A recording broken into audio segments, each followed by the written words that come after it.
In the spirit of October and Halloween, this is a very scary video to make because I don't know what exactly is happening, and I think a lot of y'all don't really know either. So let's talk today about the NHL Draft. Because when it comes to the format of how the draft normally goes, everybody's familiar with the way the NHL has done this the past few decades. You have one event, one building, one stadium, one arena where every team and all of their personnel are jammed in onto the draft floor. You have 30, 31, or 32 teams all getting onto the clock.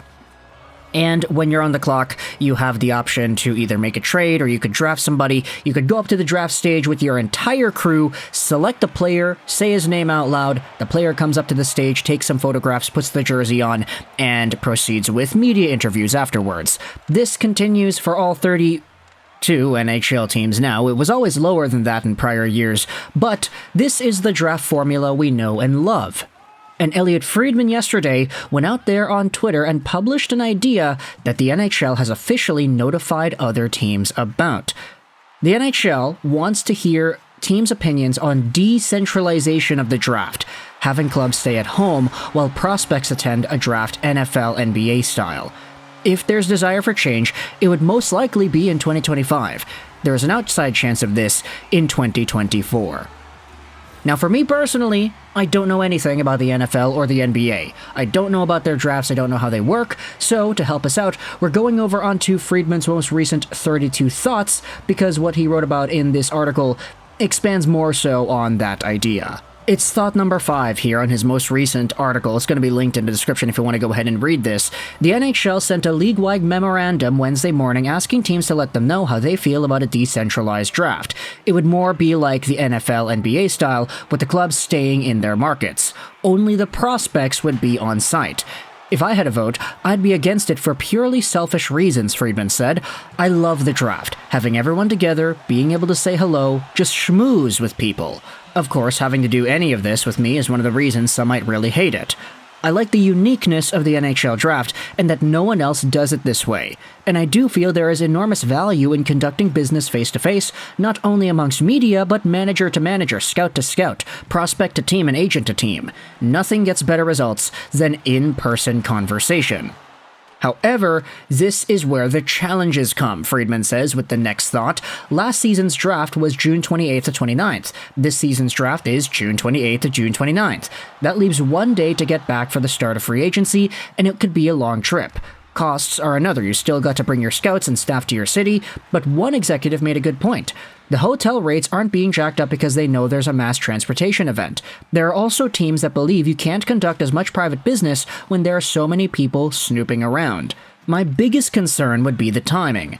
Remember the second day of the 2020 draft? That was longer than the Lord of the Rings trilogy. Last weekend, a few people told me they thought decentralization would happen.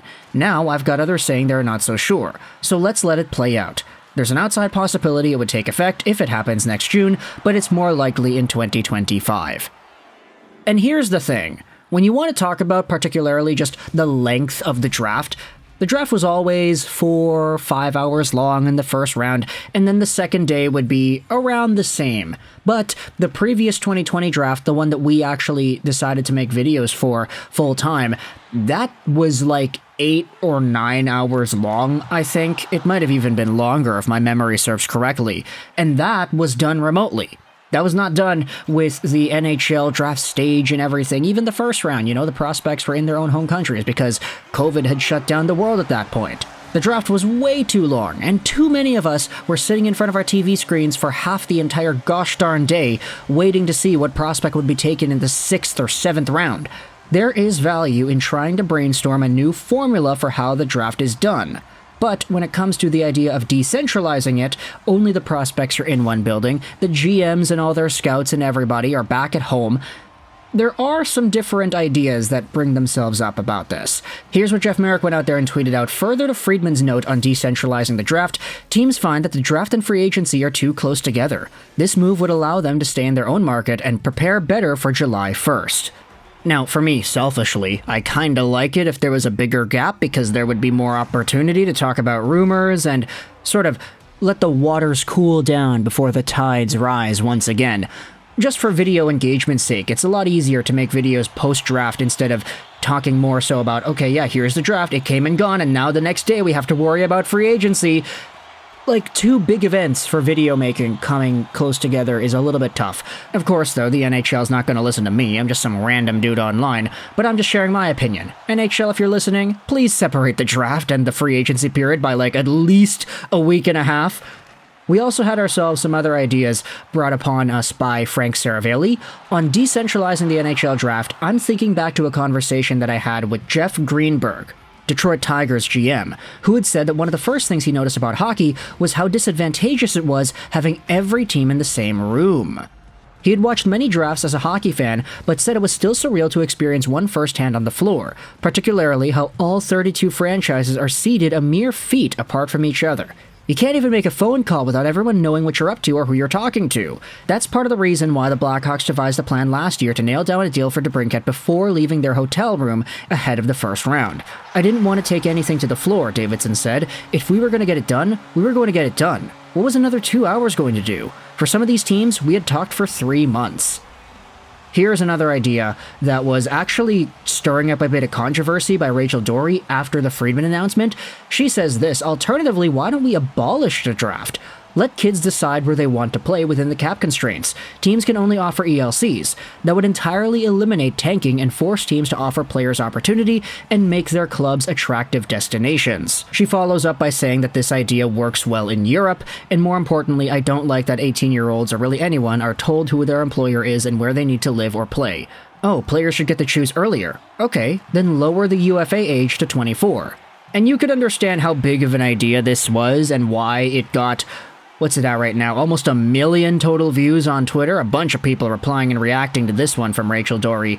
First reply from the Brat Pack says, yeah, well, Winnipeg may never sign a player again if the NHL prospects themselves decided where they wanted to play. Of course, it's an interesting idea, but it's one where you kind of have to think about hockey as hockey, and this tweet by JFresh sums it up pretty well. Abolishing the NHL draft would make the fan experience way worse for everybody except for like 4 teams. It's too bad that players just end up with their rights on a random team as it is, but that unfairness isn't worth dropping a big nuke on the sport like that.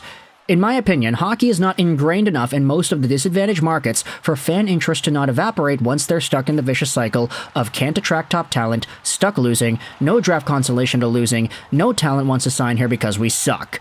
North American hockey does not in fact exist in the same context as European soccer. Make the UFA age earlier? Lower the term of max contracts? Sure, that works for me, but don't abolish the draft. And that's a good response, I feel, to that entire idea. That NHL teams do not have the same leverage that European soccer clubs or football clubs have on signing players in terms of being an attractive market for somebody to decide to play with. Maybe the Arizona Coyotes are a bad example because of Austin Matthews, but the Arizona Coyotes playing out of an NCAA rink. What are the odds that the next best thing, the next generational prospect is going to want to choose to play there? What are the odds that any prospect is going to want to choose to play there? There are 32 teams, and not all of them have the same types of outlooks on their future. You want to talk about the 4 fan bases that would be great in this situation? Well, I'm thinking maybe the Detroit Red Wings. You've got a lot of guys from Michigan coming up, and they want to play for the Wings. A lot of guys from Vancouver, BC. If Connor Bedard had a choice, he probably would have chosen Vancouver. Same with Macklin, Celebrini, the first overall pick next year. You probably got to say Toronto. You got to say New York. There's like 4 fan bases out there that would attract most of the top talent in these drafts. Maybe Montreal's in there too, who knows? We also had ourselves another idea tossed around by Mike Gold. Abolishing the NHL draft is a bad idea.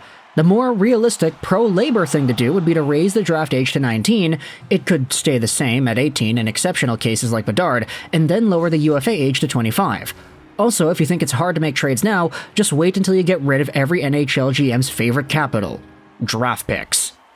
So, at the end of the day, this draft conversation regarding the decentralization of the draft and conversations that have ensued because of that as to whether or not the draft is even a good thing to have in the first place, it has really blown itself up the past 24 hours or so. So I want you to let me know your thoughts in the comment section below. How do you feel about the huge changes coming to the NHL draft? Do you think they should decentralize it? Do you think they should abolish it? Do you like the way it is right now? If you want my opinion, I personally love it the way it is right now, but I could do with shorter TV programming, and I would like it if the draft was separated a bit more from free agency because it would be easier to make better videos. Do you agree or disagree? Let me know your thoughts in the comment section below. I hope you enjoyed this video. And bye.